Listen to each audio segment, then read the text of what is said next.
You come from Toronto.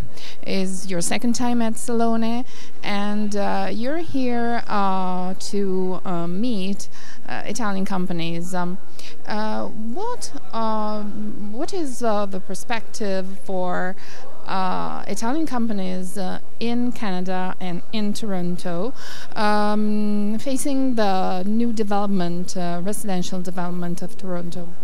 Well, the residential development market in Toronto is growing up and moving into a far more design-savvy state of mind. And Italian manufacturers make some of the best stuff in the world. So, and certainly very beautiful and well-crafted pieces. So there's a real appetite now for better design, and I think Italian manufacturers could certainly benefit from that.